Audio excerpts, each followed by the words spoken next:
Reflet d'Afrique Télévision.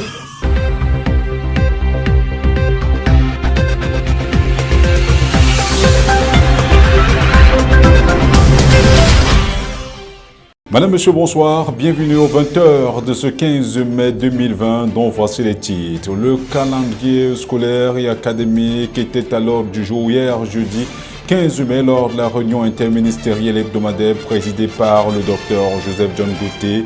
Au terme de celle-ci, le Premier ministre chef du gouvernement a fixé la communauté éducative camerounaise sur la reprise des cours et ainsi que les dates de la prochaine rentrée scolaire. Le coronavirus dicte sa loi aux calendriers électoraux des scrutins pourtant prévus dans certains pays d'Afrique au cours de cette année ont été reprogrammés ou simplement renvoyés à des dates ultérieures. Nous ferons le point dans ce journal. Les championnats camerounais de football ne continueront pas après le coronavirus, ainsi en ont décidé les dirigeants de la Fédération camerounaise de football et les partenaires de football camerounais lors d'une réunion tenue récemment en vidéoconférence. Madame, Monsieur, voilà pour les titres de ce journal.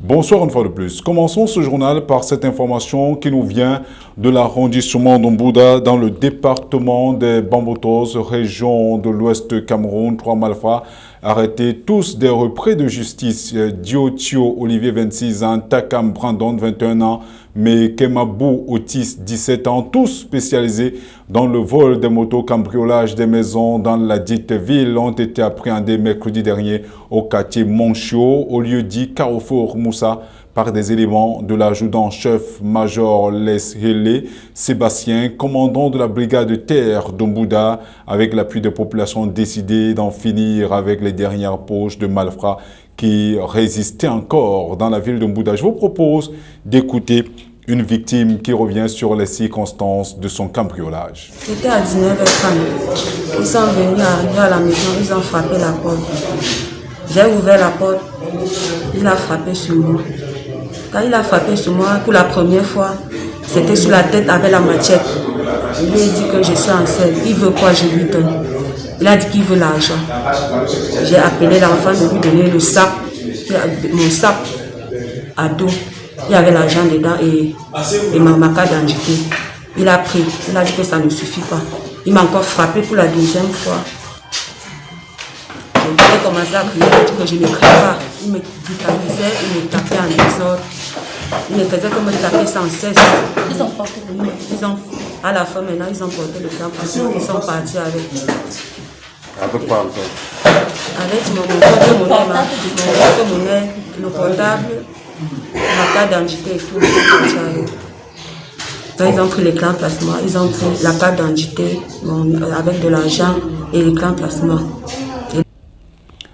Une information triste dans ce journal, ils sont 5 au total, ces jeunes Camerounais qui ont été arrachés à la vie aux aurores mardi dernier par un camion fou alors qu'ils se rendaient simplement au champ en compagnie de leur maman. Thierry Sop était sur le terrain, son reportage. Un violent accident a coûté la vie à 5 enfants sur le tronçon Bouda-Bafoussam hier très tôt le matin.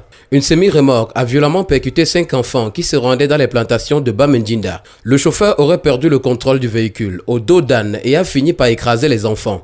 J'ai amorcé la descente tout doucement comme d'habitude. J'étais à une vitesse de moins de 30 km/h.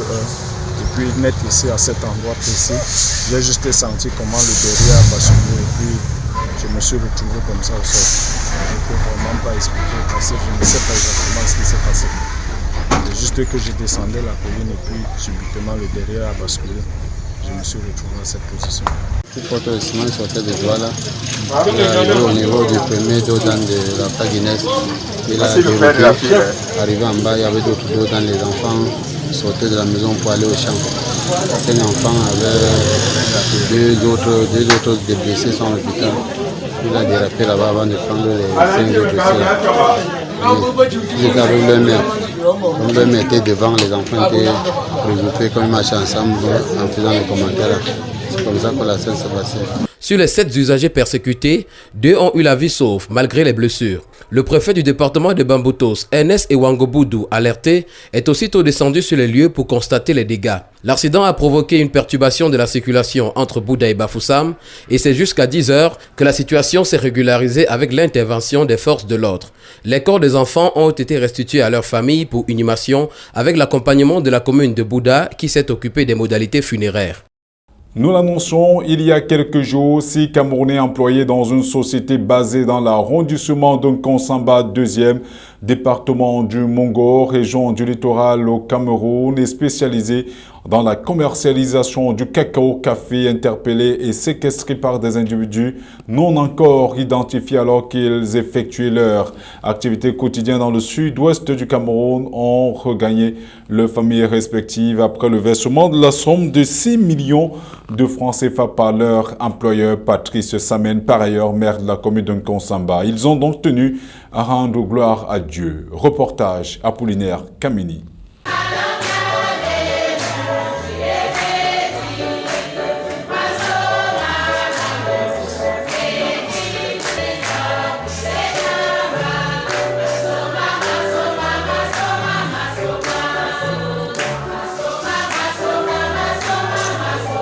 Pour toute chose, à Dieu la grâce rendue. C'est une belle ambiance familiale qui a coloré le culte d'action de grâce demandé par le PDG des établissements Samen et Fils, Patrice Samen, en l'honneur de ses 9 employés libres après plusieurs semaines passées entre les mains des forces séparatistes dites Ambaboy dans le sud-ouest. Vu les tortures que j'en avais, vu les menaces, vu tout ce que j'ai entendu, on m'a accusé de sorcier.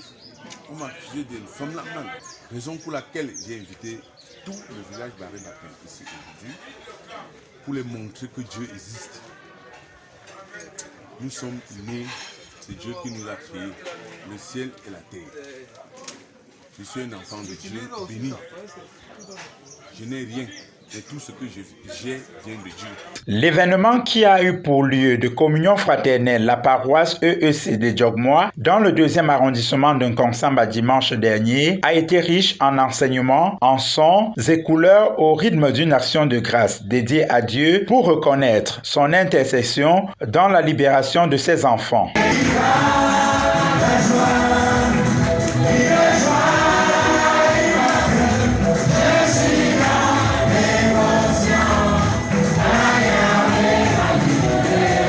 Ce fut un moment riche en émotions où un témoignage a retenu toutes les attentions. Seigneur a payé ce mot. Ils ont montré son miracle. Ils ont sorti les griffes du tigre. Nous sortons de leur cheval. Entre nous, nous sommes compressés à compter de cet acte. Nous manquerons aucun respect à un aîné. Nous allons continuer dans le bon chemin que Dieu nous a indiqué. Ce culte d'action de grâce mené par Patrice Samen a connu la présence des autorités administratives, les chefs traditionnels et plusieurs invités de marque. Une occasion solennelle pour le PDG Patrice Samen qui a démontré à suffisance que Dieu demeure au centre de ses activités. Tout est grâce.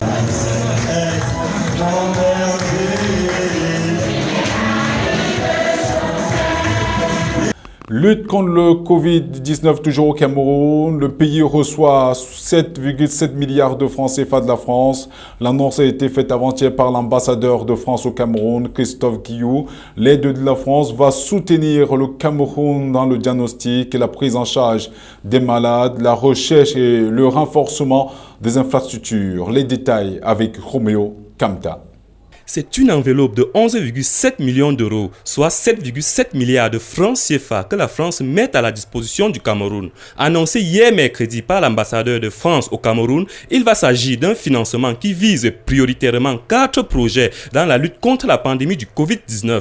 Dans les détails, il y a un appui budgétaire de 6,5 milliards de francs CFA au ministère de la Santé publique. Cette enveloppe va servir à effectuer une recherche active des cas dans les 3 foyers de l'épidémie qui sont Yaoundé, Douala et Bafoussam. Il va aussi servir à déployer des équipes d'intervention rapide afin de recommander le financement ou le dépistage ou orienter vers la prise en charge pour les cas graves entre autres.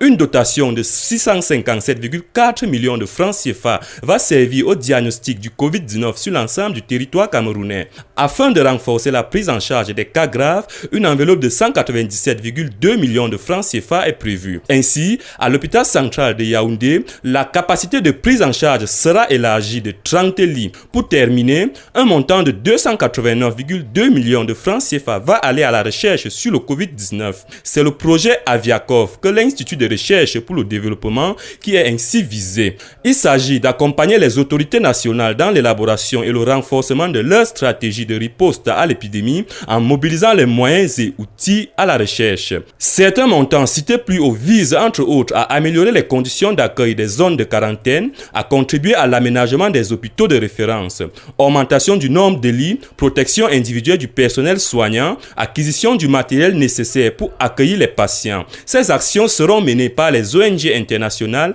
et les agences des Nations Unies et coordonnées par le ministère de la Santé publique. Mais en attendant, les Camerounais doivent prendre conscience de l'existence de la pandémie et mettre en pratique les prescriptions édictées par le gouvernement dans le but de barrer la voie à la propagation de ce virus invisible. Notons à votre suite que selon le ministre camerounais des Finances, la pandémie du coronavirus va impacter l'économie camerounaise de 800 milliards de francs CFA. Cette déclaration du ministre des Finances a été faite lors d'un point de presse tenu conjointement avec le ministre de la Communication René Emmanuel Saldi et celui de la Santé publique Malaouda Malachi. Selon le pôle Moutazi, cet impact financier inclut la recette douanière et les charges de l'État. Nous l'annonçons en titre, les calendriers scolaires et académiques étaient à l'ordre du jour hier jeudi 14 mai lors de la réunion interministérielle et hebdomadaire présidée par le docteur Joseph John Gouté. Et au cours et au terme de celle-ci, le Premier ministre chef du gouvernement a fixé la communauté éducative camerounaise sur la reprise des cours ainsi que les dates de la rentrée prochaine. Notre stagiaire Ludivine Wafo Ngafo nous en dit un peu plus. La rentrée scolaire et académique pour le compte de l'année 2020-2021 au Cameroun aura lieu en octobre prochain. L'annonce a été faite hier jeudi 14 mai 2020 par le Premier ministre Joseph John Gouté sous haute instruction du président Paul Biya. C'était à l'ouverture de la réunion interministérielle hebdomadaire par visioconférence. À en croire le Premier ministre, la rentrée scolaire se tiendra le jour de la célébration internationale de la journée de l'enseignant. Par ailleurs, il a indiqué que le calendrier éducatif subira un réajustement.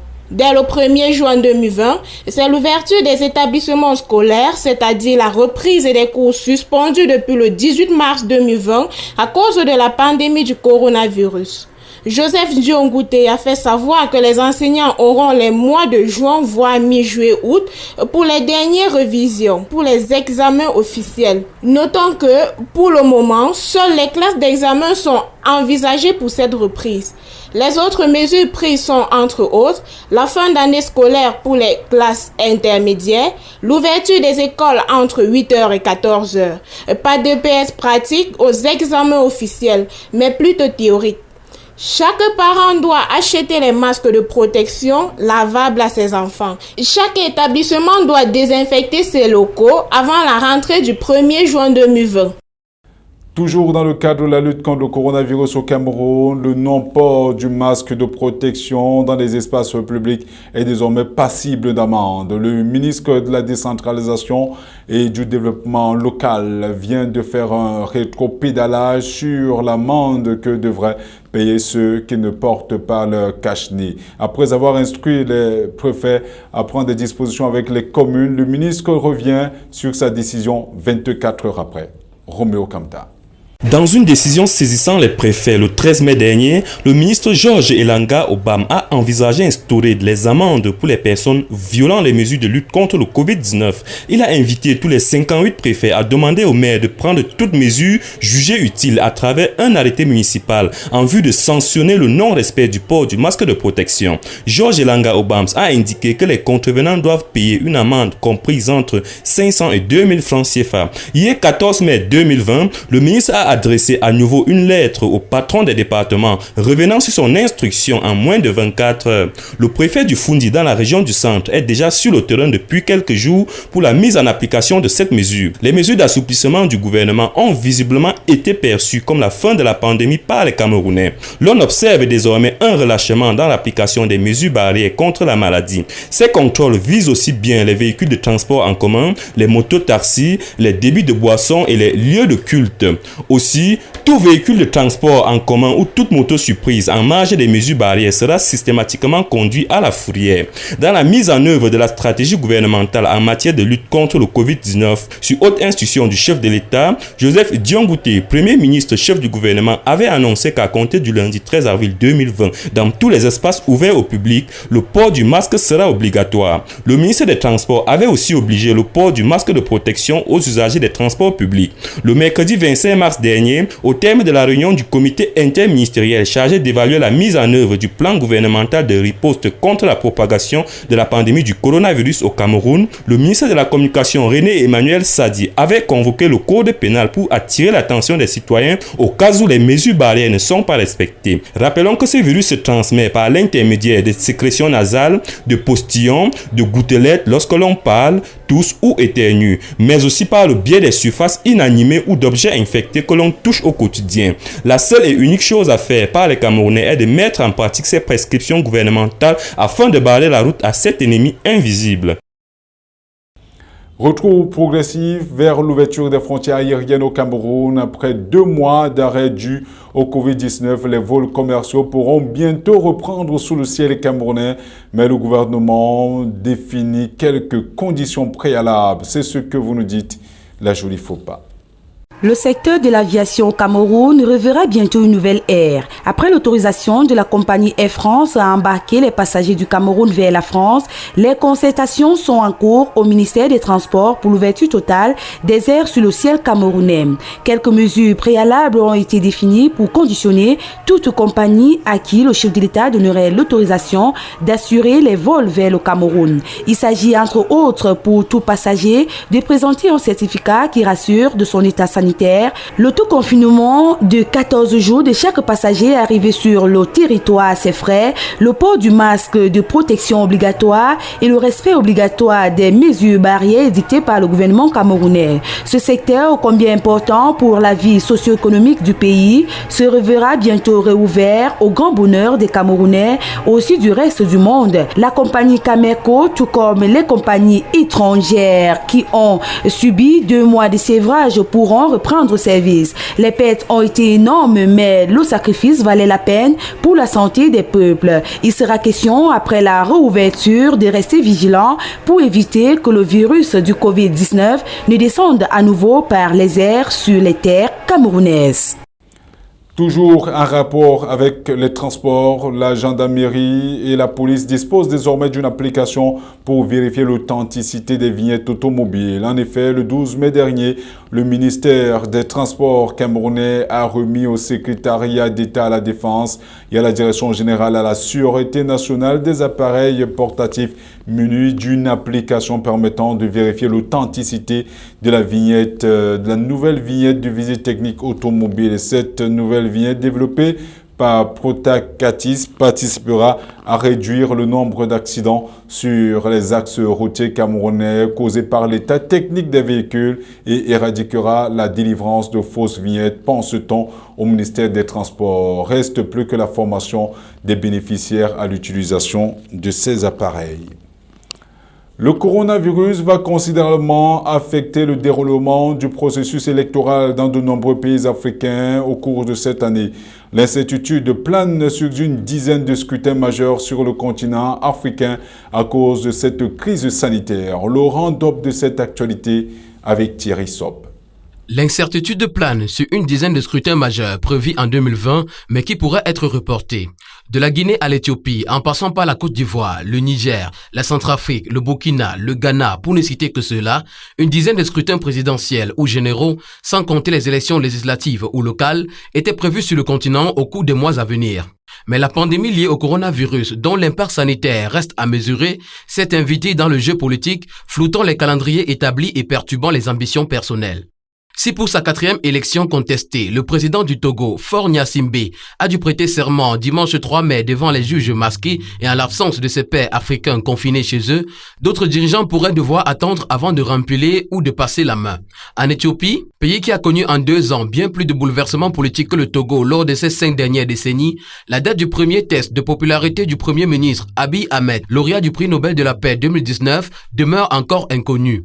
Le Bureau national éthiopien des élections, le NEBE, a annoncé le 31 mars un report sine die des élections générales qui devaient se tenir le 29 août. 10 jours plus tard, le Parlement a voté 5 mois d'état d'urgence, mais en octobre, le mandat des députés sera arrivé à terme, laissant planer la menace d'une crise institutionnelle. Plébiscité à l'international, mais soumis à des contestations locales, le Premier ministre est en première ligne. Autre dirigeant en vogue à l'étranger, Nana Akufo-Addo, président du Ghana, a encore plusieurs mois devant lui. Les élections générales demeurent prévues le 7 décembre, mais si celles-ci devaient être repoussées, une solution devra être trouvée pour éviter une vacance au pouvoir. Qui conduira l'intérim? La question demeure pendante. En Centrafrique, aucun report n'a été annoncé, mais les esprits sont déjà préparés, les textes aussi. Si l'autorité nationale des élections, l'ANE, a maintenu le premier tour de la présidentielle et des législatives au 27 décembre, l'Assemblée nationale, sous l'initiative des députés proches du pouvoir, s'est prononcée en faveur d'un amendement de la Constitution permettant, en cas de force majeure, au président Faustin Archange Touadéra de conserver les rênes jusqu'à l'entrée en fonction d'un nouvel élu. Le texte est à l'étude au gouvernement, mais déjà les principales figures de l'opposition se sont déclarées hostiles à un glissement où seul l'exécutif actuel assurerait l'intérim. Si Faustin Archange Touadéra ambitionne de se succéder à lui-même, en Côte d'Ivoire, le président Alassane Ouattara reste lui focalisé sur sa volonté d'installer son premier ministre Amadou Gon Coulibaly à sa place en automne. À 82 ans, son voisin Alpha Condé ne semble affecté par aucune de ces questions. Le président de la Guinée, s'il ne s'est pas encore déclaré candidat pour l'élection prévue, elle aussi en octobre, laisse très clairement poindre son désir de rempiler pour un 3e mandat. Au Niger, le pouvoir en place sait éviter ce type de scénario. Le chef de l'État, Mohamedou Issoufou, plus avisé que l'un de ses prédécesseurs, Mamadou Tandja, chassé de la présidentielle il y a 10 ans pour avoir tenté de s'offrir un 3e bail à la tête de l'État, a déjà fait savoir qu'il ne concourra pas le 27 décembre prochain. Présenter un bilan défendable lorsqu'on a incarné l'un des plus beaux espoirs de la démocratisation du continent sera le défi de son voisin burkinabé. Le président Roch-Marc Christian Kaboré devrait tenter de succéder à lui-même lors des élections générales prévues le 22 novembre, mais depuis son accession au pouvoir en fin 2015, le Burkina Faso connaît une plongée vers l'abîme. L'insécurité générée par l'irruption des groupes djihadistes a provoqué le déplacement de près de 800 000 personnes qui sont supposées voter. La concertation politique et les précautions sanitaires sont des concepts que le pouvoir actuel du Burundi semble avoir bannis de son langage. Alors que la pandémie commençait à apparaître sur le continent, celui-ci a décidé d'aller marche forcée aux élections générales, maintenant celle-ci au 20 mai. Le Burundi est un pays qui a donné à Dieu la première place. Un Dieu qui le tient à l'écart des malheurs, explique la présidence pour appuyer ses déclarations rassurantes sur une épidémie sous contrôle. Entre la Chine et les États-Unis, le torchon brûle. Le président américain Donald Trump impute à la Chine la lourde responsabilité de la crise sanitaire que le monde traverse en ce moment. Thierry Blanchard-Sop, une fois de plus, a scruté pour nous le climat des relations entre ces deux puissances. Suivant son reportage. Le président américain envisage rompre les relations avec la Chine, notamment les relations commerciales, une économie de 500 milliards de dollars selon Donald Trump. Donald Trump ne souhaite plus parler au président chinois Xi Jinping. Le président américain reproche à la Chine le lourd bilan du Covid-19, plusieurs milliers de morts qui auraient pu être évités si le pays avait agi de manière responsable dès l'apparition du virus. Dans un entretien à Fox Business diffusé jeudi, il s'est dit très déçu de l'attitude de Pékin et a rejeté l'idée de s'entretenir directement avec son homologue chinois pour apaiser les tensions. J'ai une très bonne relation avec lui, mais pour le moment, je ne vais pas lui parler, a-t-il déclaré. Interrogé sur les différentes mesures de rétorsion qu'il envisageait, Donald Trump, qui a ces derniers jours évoqué la possible instauration de taxes douanières punitives, s'est montré à la fois évasif et menaçant. Si on le faisait, que se passerait-il? On économiserait 500 milliards de dollars si on rompait toute relation. Ce qui est arrivé au monde et à notre pays est très triste, a poursuivi Donald Trump, très critiqué aux États-Unis pour son manque d'empathie vis-à-vis des victimes et qui briguera le 3 novembre prochain un 2e mandat et avait fait de la bonne santé de l'économie l'un des principaux arguments de campagne. Pékin affirme cependant avoir transmis le plus vite possible toutes les informations à l'Organisation mondiale de la santé et à d'autres pays, dont les États-Unis. Les deux premières puissances économiques du monde sont engagées dans une escalade verbale à l'issue incertaine. Des sénateurs de son camp républicain, très remontés contre Pékin, ont présenté mardi une proposition de loi qui donnerait au président Trump le pouvoir d'imposer des sanctions à la Chine si elle ne contribuait pas en toute transparence à faire la lumière sur l'origine de la maladie. Mercredi, Washington a accusé Pékin de tenter de pirater la recherche américaine sur un vaccin contre le nouveau coronavirus. Les tentatives de la Chine pour cibler les secteurs de la santé et de la recherche représentent une menace grave pour la réponse de notre pays au Covid-19, a prévenu le FBI. Pékin a immédiatement dénoncé cette diffamation américaine. La Chine est à la pointe de la recherche en matière de vaccins et de traitement contre le Covid-19. De ce fait, elle a plus de raisons que quiconque de se méfier du vol d'informations sur Internet, a souligné Zhao Lijian, porte-parole du ministère des Affaires étrangères chinois. Interrogé sur les éventuelles preuves dont il disposerait permettant de démontrer que le virus provenait d'un laboratoire de Wuhan, Donald Trump s'est montré jeudi beaucoup moins catégorique que par le passé, semblant même faire machine arrière. Nous avons beaucoup d'informations, mais vous savez, le pire de tout, que le virus soit venu du laboratoire ou des chauves-souris, c'est qu'il est venu de la Chine et qu'ils auraient dû l'arrêter, a-t-il déclaré. En sport, c'est terminé avec le championnat de football au Cameroun. L'arrêt des compétitions de football au Cameroun est dû à la pandémie du coronavirus. Les dirigeants de la Fédération camerounaise de football et autres partenaires du football camerounais, lors d'une réunion tenue récemment en vidéoconférence, ont décidé de la clôture des championnats de football. Ainsi, PWD de Bamenda est sacré champion en Elite 1. Willy Camazon revient sur ces détails. La pandémie du coronavirus a occasionné la clôture des championnats locaux de football au Cameroun. La décision a été prise lors des concertations entre les dirigeants de la Fédération camerounaise de football d'une part, puis entre les membres du bureau du comité exécutif de la fédération d'autre part, tenu en visioconférence le mardi 12 mai dernier. Deux importantes mesures ont été prises, notamment l'arrêt définitif des championnats professionnels Elite 1 et Elite 2, du championnat national de football féminin de première division et des championnats nationaux de football jeune de la saison 2019-2020. L'annulation des championnats régionaux, départementaux, d'arrondissement et de football féminin deuxième division de la saison sportive 2019-2020. Ainsi, le club classé premier du classement professionnel Elite 1 est déclaré champion du Cameroun et représentera le pays à la Ligue des clubs champions de la CAF. Ceci en application des dispositions du règlement du championnat Elite 1 et Elite 2 de la saison 2019-2020. Ce qui implique PWD de Bamenda au regard du classement à moins 6 journées de la fin avec 47 points est sacré champion de la saison pour l'Elite 1. Une grande première pour ce club mythique de la région du Nord-Ouest. Preuve, la ville de Bamenda, au lendemain de l'annonce, est déjà aux couleurs de leurs équipes. Pour l'Elite 2, Astre de Douala est champion avec 48 points à moins de journées de la clôture et l'offre même propre chez les dames. Aucun club ne sera relégué. Par contre, les deux premiers du classement professionnel Elite 2, à savoir Astre de Douala et Yafoot FC de Yaoundé, monteront pour un championnat Elite 1 avec 20 clubs la saison prochaine. Interrogé au sujet du représentant du Cameroun à la Coupe des Confédérations de la CAF, étant donné que c'est le vainqueur de la Coupe du Cameroun qui est sollicité, le président de la Fédération camerounaise de football, Sédou Mbonjoya, annonce qu'ils vont se concerter avec les autorités du pays, car il est question d'une fête nationale qui implique le football. Il souligne également qu'ils attendraient que leur discussion avec les autorités puisse aboutir avant de se prononcer. La Confédération africaine d'athlétisme a proposé les dates du 2 au 6 juin 2022 pour la tenue de la 23e édition des championnats d'Afrique. C'est dans une correspondance rendue publique il y a quelques jours à l'instance africaine d'athlétisme que cette communication a été faite. Willy Camazon revient pour nous sur ces dates.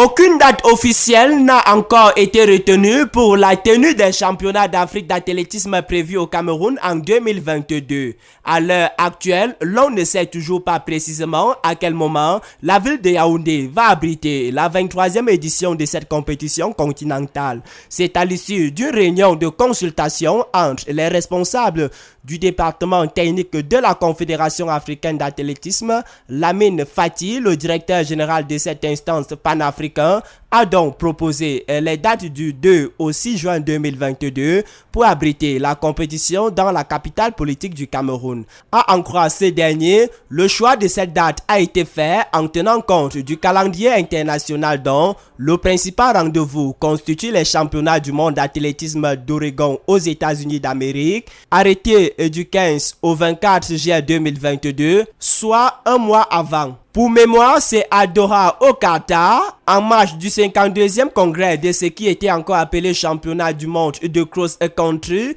que réunion de la Confédération africaine d'athlétisme a décidé de la tenue des championnats au Cameroun. Après 1996, le gratin de l'athlétisme continental se retrouvera une fois de plus à Yaoundé. À titre de rappel, la 22e édition de cette compétition était initialement prévue du 24 au 28 juin 2020 à Alger en Algérie. À cause de la crise sanitaire mondiale provoquée par la pandémie du Covid-19, le président Ama Kalkabab Malboum, en concertation avec les membres du bureau exécutif de la Confédération africaine d'athlétisme, ont décidé de reporter cette compétition jusqu'en mai-juin 2021. Un intervalle qui n'aura certainement aucun impact sur la tenue du rendez-vous continental de 2022.